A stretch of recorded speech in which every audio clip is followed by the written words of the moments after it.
vamos lá. Aqui um resumão.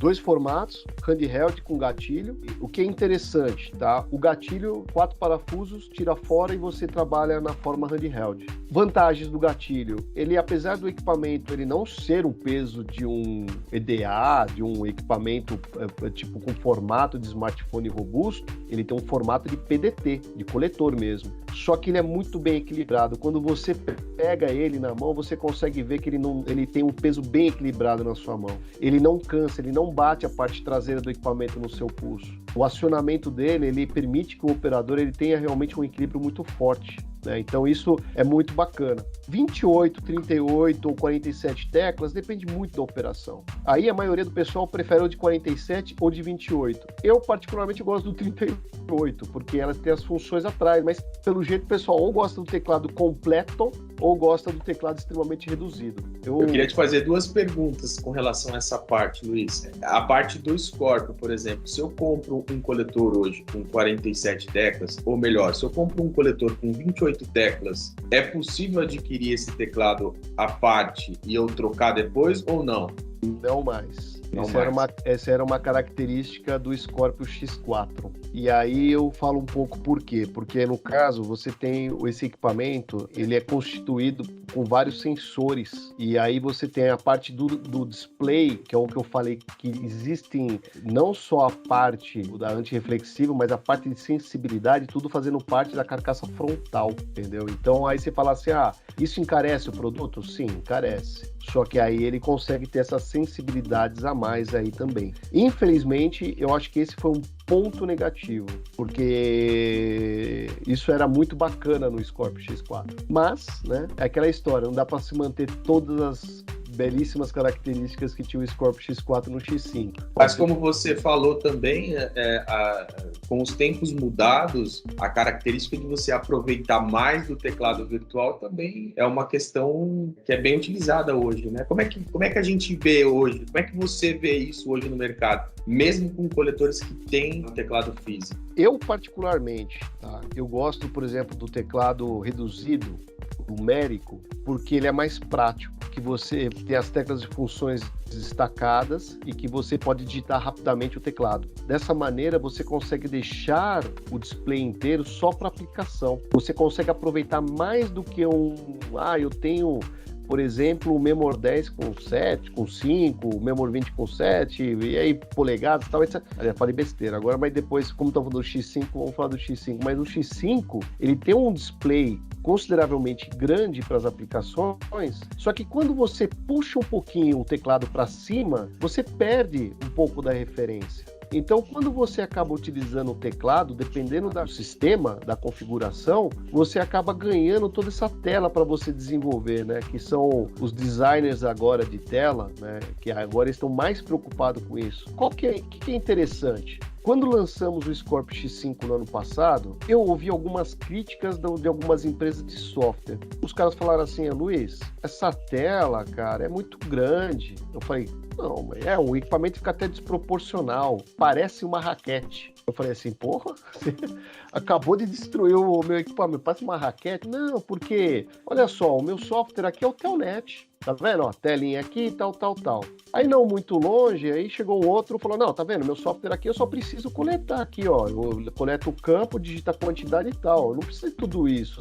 O coletor até se torna impróprio, né? Então eu fiquei um pouco chateado, porque eu vim dessa área operacional, falei, o que eu mais odiava era o equipamento subutilizado. O equipamento tem câmera, o equipamento ele consegue fazer um trabalho diferenciado no quesito, tipo, abrir 2 telas ao mesmo tempo. De repente eu posso pegar e falar a tela de cima, compartilha a tela, vamos dizer, vou utilizar uma calculadora, mini calculadora, e a parte de baixo eu posso dividir a tela para usar a minha aplicação. Então já que você está usando o Telnet, deixa a parte de cima com uma aplicação móvel. Coloca lá estado do sol, estado da bateria, Wi-Fi, faz alguma coisa, mas não deixa essa tela assim.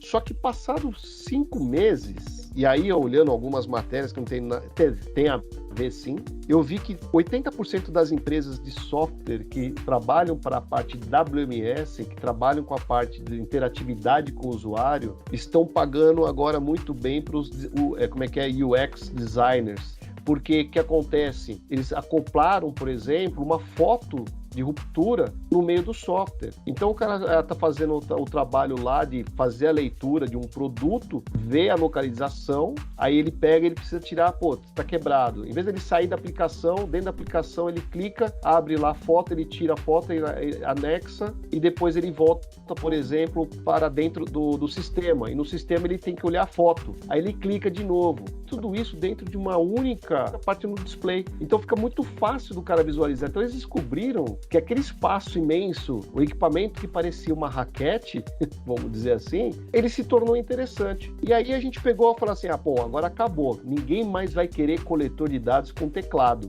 Aí que o pessoal falou, não, eu quero com teclado, porque assim, operacionalmente, digitar o número mais rápido no teclado. Operacionalmente. Eu não preciso abrir teclado virtual. Eu não preciso depender dele. Eu quero ver a informação no display. Só que eu quero ter o prazer da digitação. Eu quero fazer com que o cara aperte o F1, eu quero que ele faça essa interação. E aí a gente fez alguns testes num cliente grande, com 2 tipos de aplicação, colocando o Memor 10 de um lado, o Scorpio X5 do outro, numa aplicação que era de inventário.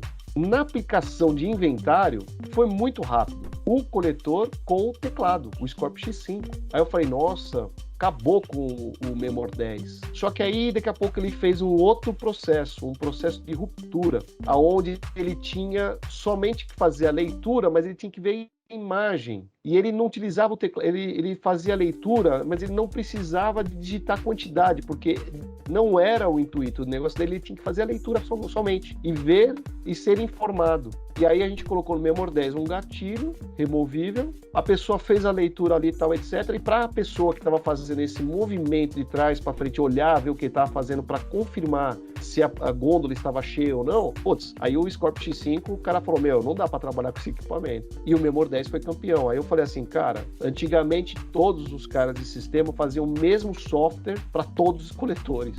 Aí eles não separavam se era PDT ou se era full screen, não separavam se era um formato, nada. Hoje em dia, se você pegar uma grande empresa nacional aí, os módulos que ele tem desenvolvido para os coletores, ele tem lá uma lista infinita de coletores homologados. Quando você abre a tela, cada um deles se ajusta do formato e aproveita-se o que é melhor do equipamento. E essa empresa, na verdade eu fiquei até surpreso, ela aproveitou que cada um dos fabricantes tinha, ela não ficou presa a um, dizendo, não, fiz um negócio, ficou não. Tanto é que ela homologou, acho que todos os grandes fabricantes, mais uma dezena de outros, e todos eles praticamente utilizam a tela e sempre tem alguma coisa customizada para aquele coletor, o que o melhor aproveita. O cara deixou o teclado ali, então ele já deixou pronto, que quando entrasse a aplicação, não pulasse o teclado virtual. E aí, quando ele falava que era o Memor 10, automaticamente na configuração dele, na hora que ele clicava, aparecia um teclado virtual customizado que não ocupava a tela para o Memor 10. Aí eu falei assim, ou seja, o pessoal então tá dando realmente uma visão e aproveitando que tem de melhor esses equipamentos. Então essa questão que você falou sobre com teclado, sem teclado e qual modelo, depende muito da aplicação que seu cliente hoje está utilizando. Óbvio, essa era a primeira resposta que eu tinha que dar, mas eu quis contextualizar para deixar vocês loucos, entendeu? Não, mas foi excelente o contexto, porque realmente é o que traz, né? A informação, o contexto vai levar à realidade. Acho que por isso que é importante a gente ter um integrador de soluções e justamente ele vai colocar o equipamento propício para a situação correta e vai saber customizar para levar a maior produtividade possível para o cliente, né? E é legal essa questão e essa vivência, porque tem muitos clientes que ouvem, poxa, a full screen é sempre o melhor.